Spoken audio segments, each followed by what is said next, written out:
Que, na verdade, é essa a realidade, né? O Eduardo não tem a volta triunfal. E aí eu te coloco, quem foi o catalisador dessa derrocada foi o Eduardo Bolsonaro, porque assim como a gente não esperava uma ação do Trump, eu já sabia que o Eduardo era perigosíssimo, mas eu não imaginava essa fuga das galinhas do jeito que foi, não. O Eduardo, eu tenho que ser coerente com o que eu acabei de dizer. O Eduardo criou um fato novo para o Bolsonaro.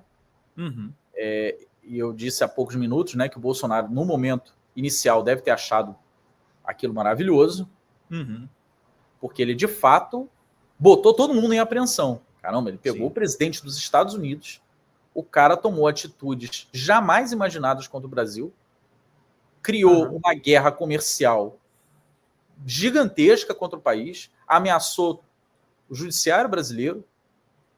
Ele reativou a base toda, gente. Vamos ser honestos conosco. Comecinho de julho, a base bolsonarista ficou fervendo na internet. O que eu mais via aparecer para mim no TikTok, no Instagram, era vídeo desses caras. Olha que eles não são da minha bolha, mas furavam a bolha, dizendo que agora a Magnitsky vai vir, vai prender todo mundo, vai derrubar o Google, vai derrubar não sei o quê, não tem jeito, vai colocar um destroyer aqui no Brasil. Criou-se uma sensação de pelo menos uma semana ali de agora não tem como. Estados Unidos entrou na brincadeira e os Estados Unidos é, como diz os filmes, né, invencível. Então ganhamos, acabou. É só esperar agora o PT ficar de joelhos e a direita vai vir para o nosso lado. O empresariado brasileiro vai largar de vez qualquer relação com o PT, com o governo, vai ficar desesperado e vai vir para o nosso lado. Só que o tiro saiu pela culatra, como nós já sabemos, né? Então, eu acho que o Eduardo fez a aposta, ele fez o all-in, né, ele jogou todas as fichas. O pai, em um ou outro áudio, já deixou claro que ele não discorda no mérito, ele só não concorda porque ele não quer nenhuma fala que possa ser usada legalmente contra ele, responsabilizando ele, né, pelos prejuízos que o país está tendo, não por uma visão política. É aí que eu destaco. Bolsonaro, nesse sentido, não age com uma visão política. Que a visão política, ele até concorda que o filho está fazendo o que dava para fazer àquela altura do campeonato. Ele se preocupa de ser responsabilizado, de ter um elemento legal que possa culpabilizá-lo por tudo que está acontecendo dos Estados Unidos contra o Brasil agora. Então, embora essa margem que ele tenha posto, eu não tenho nada a ver, mas fica claro nos áudios dele que o Eduardo Bolsonaro fez o que estava à mão. Ninguém mais conseguiu um fato novo para botar, para dar um respiro para o Bolsonaro esses meses. Ali em abril e maio já se falava de que o Bolsonaro ia ser condenado esse ano, que não ia ser mais candidato, e não tinha nenhum elemento no horizonte. O único elemento possível era alguém pedir uma vistas no processo para atrasar, que ainda inclusive, né? Voltou a ser a única esperança dele.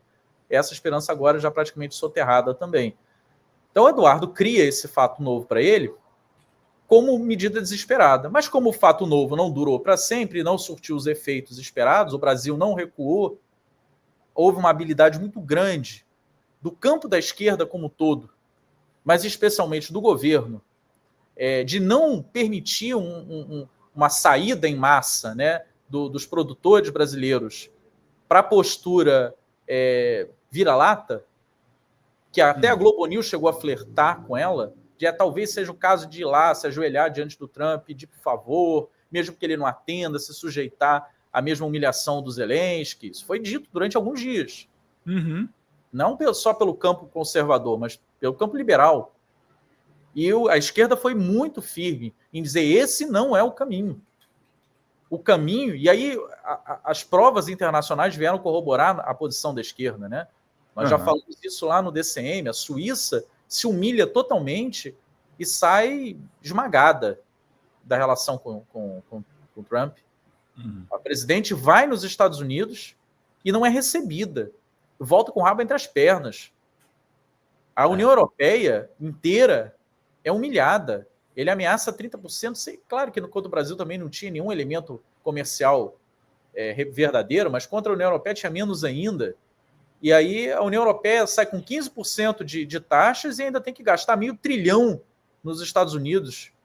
Ou seja, ele fez barba, cabelo e bigode na Europa. A mesma coisa ele fez com o Japão. Então todo mundo que fez o que a mídia liberal brasileira defendia saiu pior do que o Brasil. Quem eles diziam, em um dado momento, disseram, não, a Índia é que tem a visão correta no BRICS, porque está no BRICS, mas não está adotando essa Esse coisa belicismo. esse belicismo para virar satélite da China. Eu fiquei vendo isso durante dias a fio. A Índia é que é inteligente. Olha o que aconteceu com a Índia. Tomou 50% também.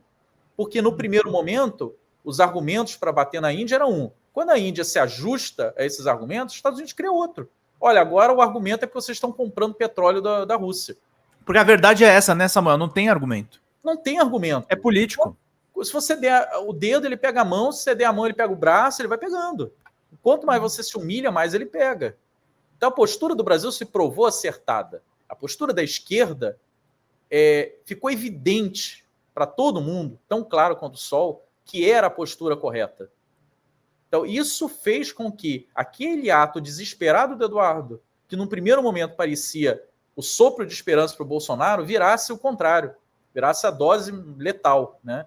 Que aí deu um fôlego para o Lula. Uma coisa é o Bolsonaro todo encalacrado, mas o Lula sofrendo nas pesquisas. O governo mal avaliado, sem rumo, sem saber como se comunicar, né, com a população. Outra coisa é o Lula modo campanha, que eles ligaram. Eles deram para o Lula a narrativa, eles deram para o governo a narrativa, eles deram para a esquerda as bandeiras que ela tinha baixado. Tudo isso foi dado ao longo desse último mês e meio, 2 meses. E o Bolsonaro continuou com os mesmos problemas que ele já tinha. Então, no final, a medida desesperada de salvamento do Eduardo se transformou num trunfo, né, gigantesco para a esquerda. Como é que você vê, Samuel, esse cenário todo, com o Eduardo tacando esse caos, o Bolsonaro nas portas da prisão e o presidente Lula indo para um 4º mandato, sendo brasileiro, sendo defensor da soberania? Te dá apreensão, te dá orgulho do nosso campo? Como é que você vê isso? Em primeiro lugar, me dá orgulho do nosso campo, dá orgulho do que nós fomos capazes de enfrentar na segunda metade da década passada, né, de 2015 em diante, vamos dizer assim. Foi um período muito turbulento. Eu acho que, para a grande maioria, quem não viveu o período da ditadura, né, que hoje é a maioria da população brasileira, não vivenciou, e eu acho que também é a maioria da população brasileira quem passa a entender de política a partir dos governos Lula, né? São cada vez menos aqueles que viram o período do Fernando Henrique.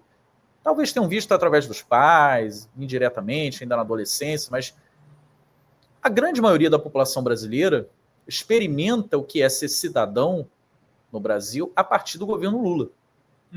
Então, eu já ouvi muitos sociólogos dizendo, não é a minha tese, que as pessoas ali em 2013 estavam saturadas de direitos e achavam que tudo era uma conquista permanente, e por isso não valorizaram tanto o que tinha sido conquistado, achando que era para sempre, né? E criaram condições para que até aquilo fosse perdido na década seguinte, ao longo da década.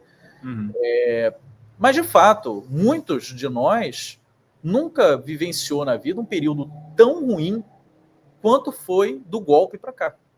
Um período de desesperança. Esse é o grande problema. Quando você olha para trás e vê que foi de 2015, né, até 2022, há 7 anos. Mas 7 anos dentro do conjunto da vida de uma pessoa é pouco tempo. Uma coisa é você olhar para trás. Outra coisa é você viver os 7 anos. Você não sabe que vai ser 7 anos. Você não sabe quanto tempo vai durar aquilo. Imagine, Lula preso, a Dilma com um golpe sofrido, a esquerda desbaratinada, as eleições municipais dando um festival de vitórias para a direita, boa parte da esquerda se liberalizando, porque achando que esse era o discurso do futuro, correntes de eurocomunismo, etc., ou seja, elementos teóricos da esquerda se assanhando e dizendo, tá vendo? A gente estava certo, não tem como ficar nesses dogmas antigos, ultrapassados. Ser esquerda hoje não é mais a pauta econômica, não é mais defender trabalho. Aí tem um monte de teórico do pós-trabalho.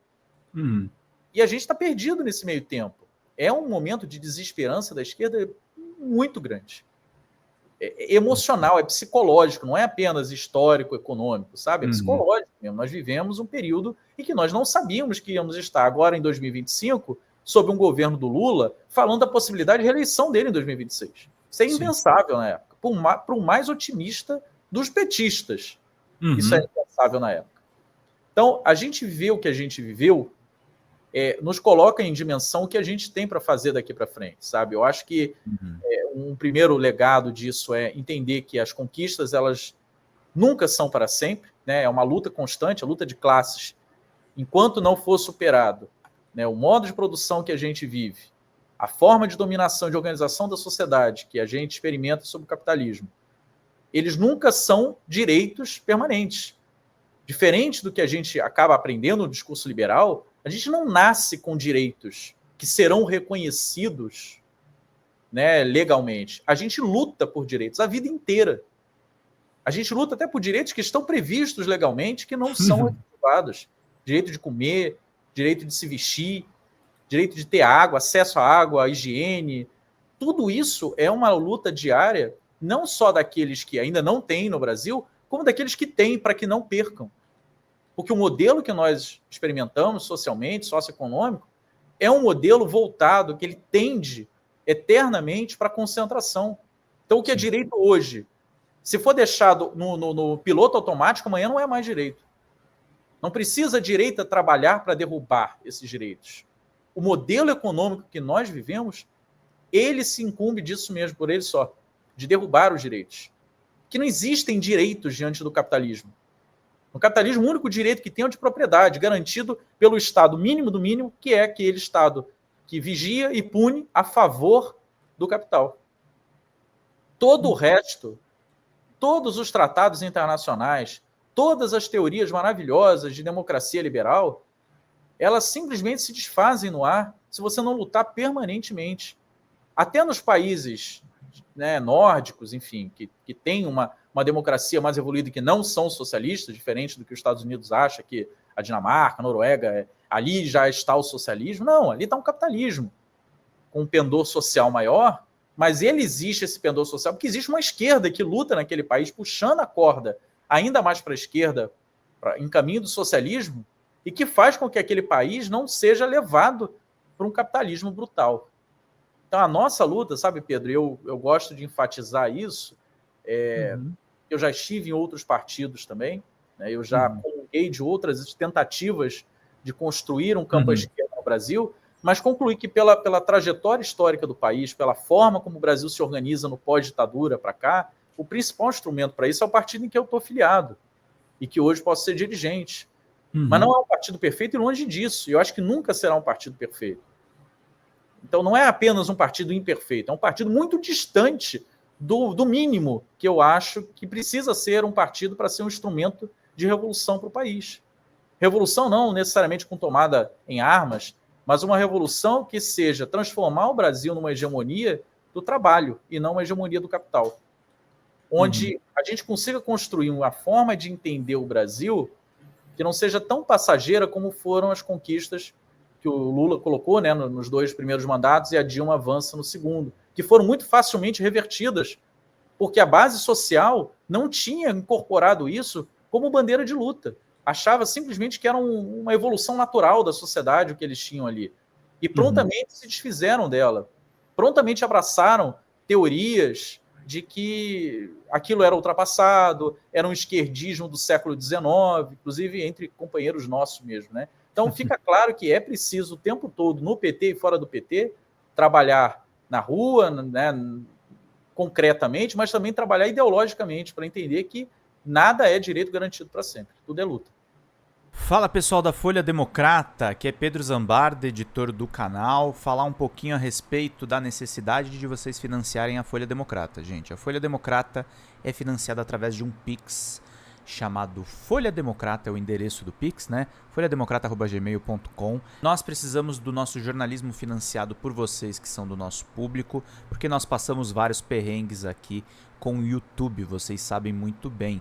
E mesmo assim, graças a essa comunidade muito unida, a gente conseguiu fazer lives históricas, acompanhar praticamente ao vivo a campanha do Guilherme Boulos, trazer informações exclusivas a respeito de Gustavo Gayer, de Olavo de Carvalho, de todos os bolsonaristas, combater as fake news e tudo o que a gente acompanha. Por R$80 no nosso Pix, você ganha um curso de roteiro para série, o que é muito importante se você é artista, roteirista, se você lida com essas práticas da economia criativa. Outra forma de você colaborar também é se tornando membro aqui do nosso canal.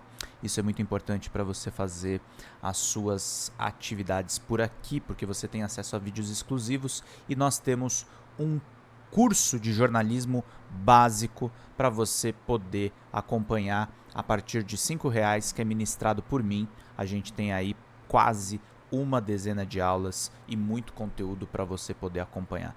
Meus caros, minhas caras, financiem o jornalismo independente, financiem o jornalismo que se posiciona à esquerda, financiem o jornalismo na internet, que traz informações confiáveis, checadas, que cruza informações e que trata você, que é o nosso público, de uma maneira muito séria. Vida longa e próspera, gente. Cuidem dos seus. Até mais. Tchau, tchau.